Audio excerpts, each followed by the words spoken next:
longer need the 8mm socket. Now, you're going to take your gas tank and, well, the backside goes first, and then you just, well, first off, make sure your fuel line goes in there, and then you just want to kind of wiggle that guy in there. Fuel line's actually, let me grab the light, it's supposed to go through that guide hole right there, or this one. That one's got the inlet. It's through that one on my Kohler. Okay, so if you don't notice, this tractor here, this LT2000, is a year newer than my LT1000, which has the 17 horsepower Kohler. Here's the other thing. This tractor is the exact same, except this one is the hydrostatic trans, the bigger engine, the bigger fuel tank. It's when they put the reverse safeties in them and the actual engine running headlights. It's mine, you turn it to here and you got your lights. So, yeah. Okay, so now you should only have 2 bolts left, which are these two 10mm bolts that go in here. Now, you do not want to cross-thread any of these. Well, you don't want to really cross-thread any bolts, but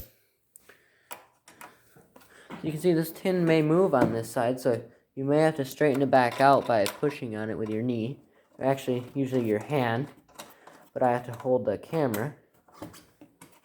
So this is probably going to be a 40-minute video, because we're still going to test it, which is probably going to be longer than 40 minutes then. You can see I also got to install this bolt. It's probably going to be about an hour video. Haven't really done much. I feel under-accomplished, but you're going to thread this in as much as you can by hand.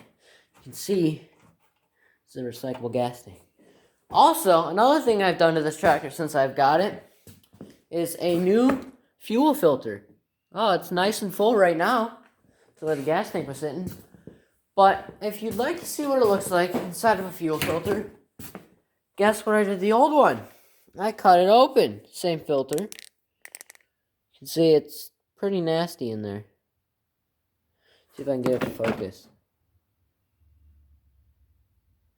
It's not the greatest. You can see these ports on the other end here.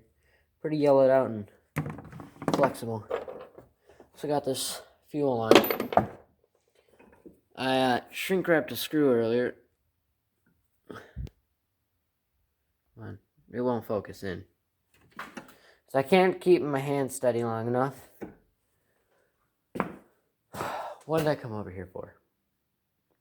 Show you the fuel filter. That's right. Alright, back to topic. Now, this is where you're going to need your 10mm wrench again, and just going to tighten this thing up, tighten this side up.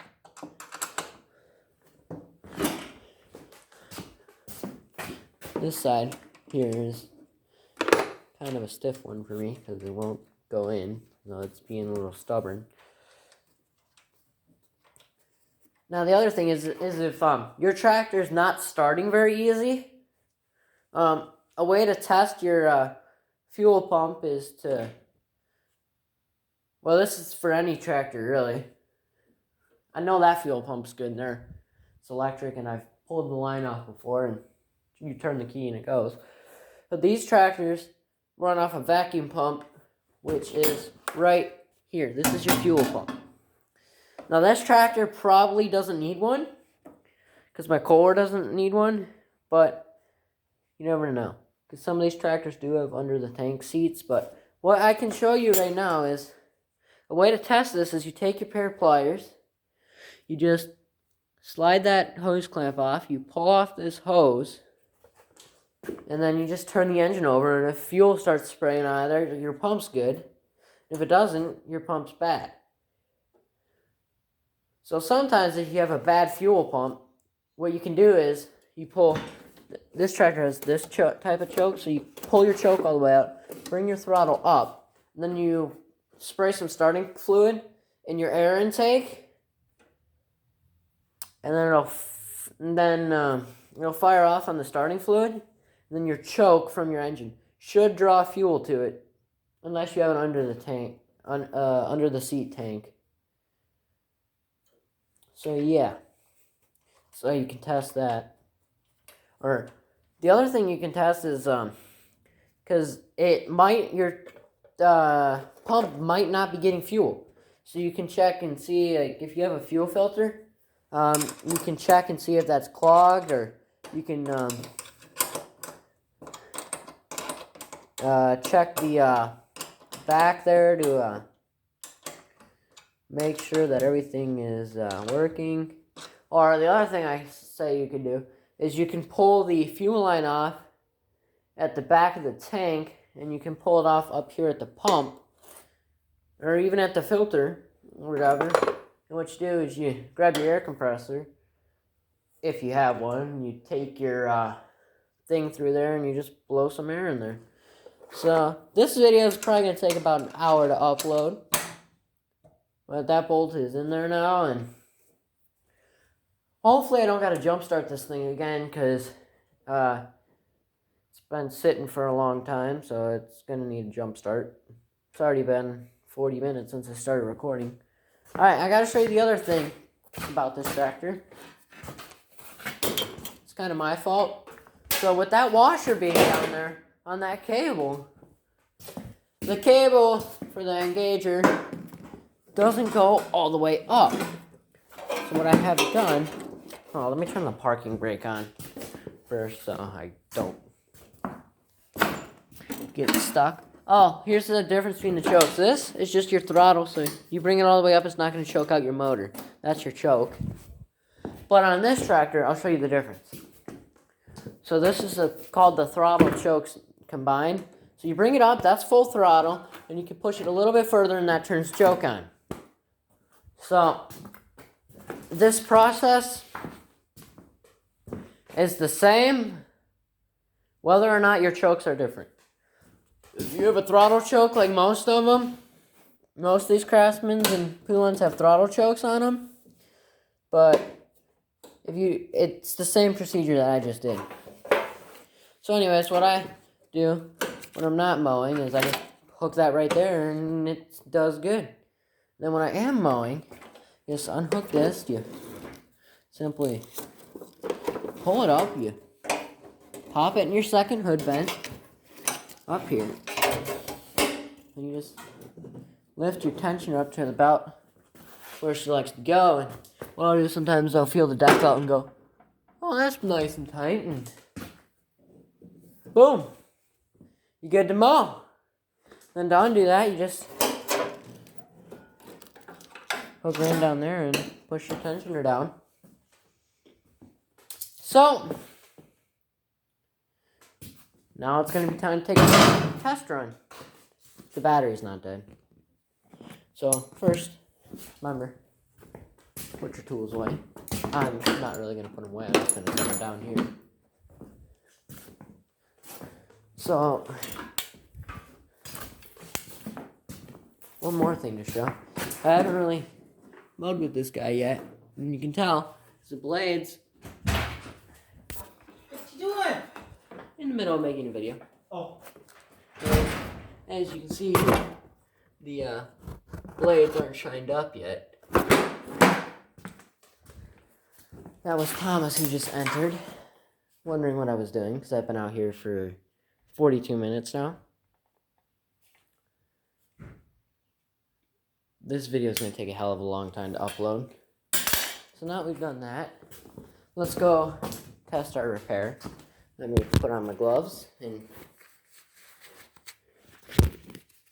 then I'll pick you guys back up, and we'll go do our thing. I do not think I have a limit on this phone for recording. So what I'm going to do now is I'm going to kill our heater. See, it's starting to ice up around there. Now we're going to turn off the gas. Now, okay, good thing I caught that mistake. You guys know what I forgot to put back on? It's probably not that hard to find out.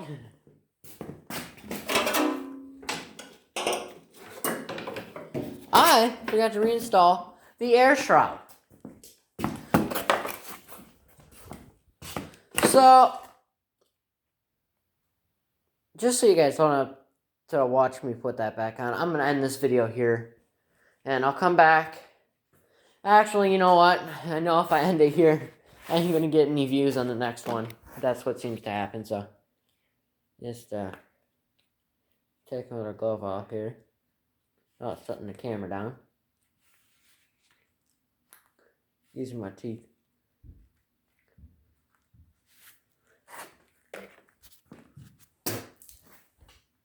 Forgot those are gloves I used to remove carpet. Okay, so to repair this, I am going to do this the quick and easy way. So you guys don't have to see torture. I am going to just use my impact so I can just,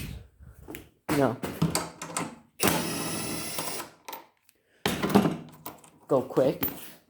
Because I know you guys probably don't want to. Luckily, I don't have to pull the fuel tank off to do this. And we just slip the shroud back on there. Now remember, always start these bolts by hand. So that way, you know that you're not going to cross thread them. Now we'll just, gotta put it into forward. Alright, so that one's good. Now remember, this is what helps funnel all the air into these motors.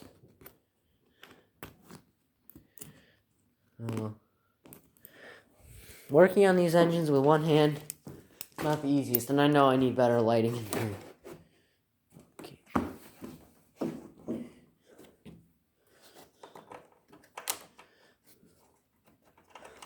This bolt right now, if I were to put it in with the impact, would be cross-threaded.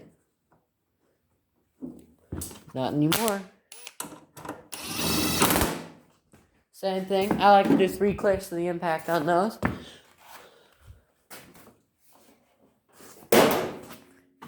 Alright, and now, it'll be time for the test. Before I do anything, I'm going to put my gloves on. I know, you guys are facing my nice garage ceiling right now. Kill you, turn off the gas. Grab my jumper pack in case it don't start.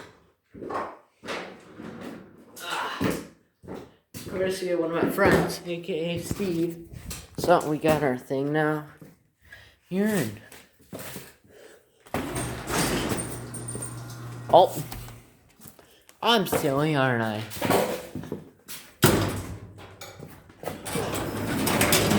There we go. Had the thing pulled over there so I could shut the door fast while I was still trying to heat up the garage. So now, let's see if this thing will start.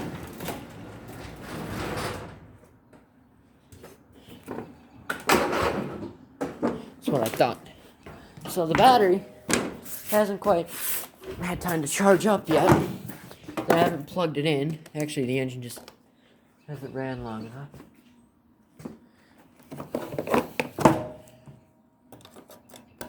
So let's watch.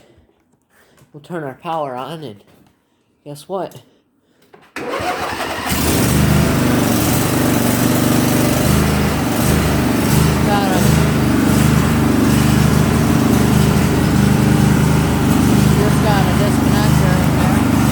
Just got to disconnect it. Well, we'll put it back on. Now we're good to go. Oh yeah.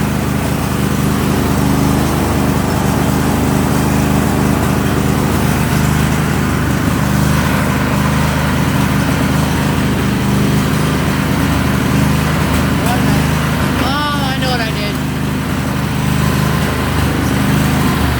Hold on, guys. This is another great tutorial. Craftsman LG2000 drive belt comes off tensioner. I'm not done yet. So, this is another easy, simple fix that happens sometimes.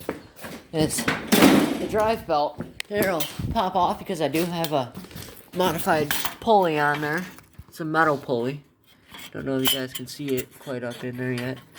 Let me try putting the light up there. See that? See that metal pulley right there? And the belt pops off of there sometimes, so I don't have much of a rim on it. We'll just pop the belt back on, and here we go. Kind of a regular occurrence, but good news is it's simple. And I'm dumb. Guess what?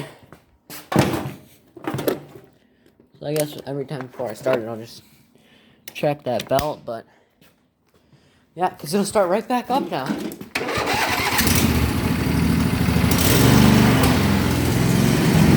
I think it just needs to charge overnight.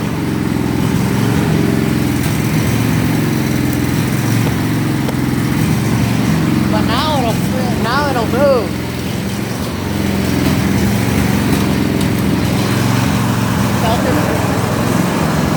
Oh, we gotta bring up our blades.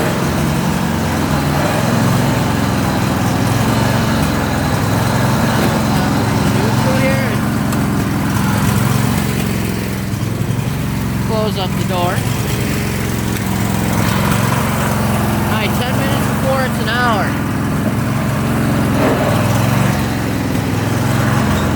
Got it back here because my truck's in the way.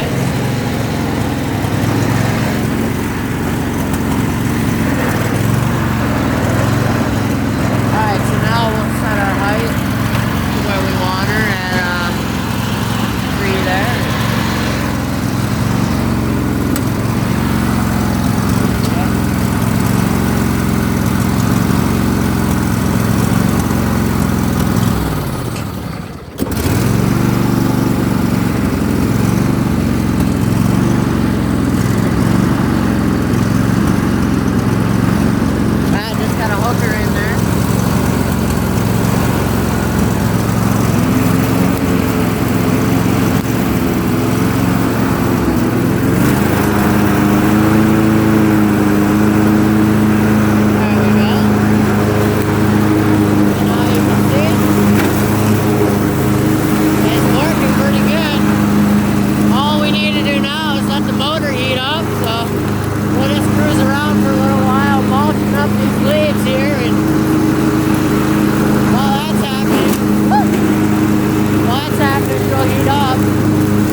go park your tractor.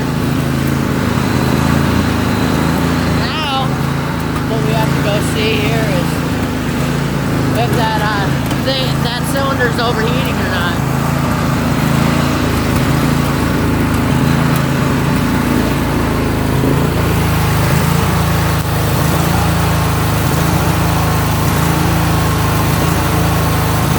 There we go.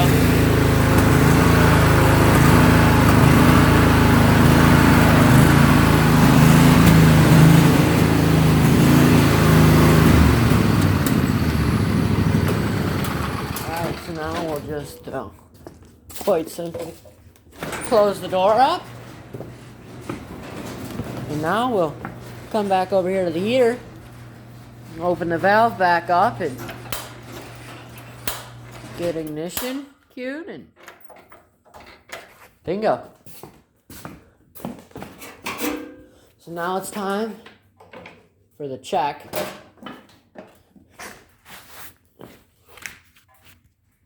I'm gonna just pull my gloves off real quick. So now, we're gonna feel this side valve cover. Okay. Now we're gonna feel this side valve cover. Yes! Our plan worked. They are about the same temperature. So, if you enjoyed the video, go ahead and leave a like. Ooh, this is a plow mount on it down there, or part of one. But anyways, if you guys enjoyed this video, please leave a like and subscribe. And, well, yeah. We fixed the problem. Well, thank you guys for taking the time to watch this video. And my FS18 video will be coming out shortly. See you guys.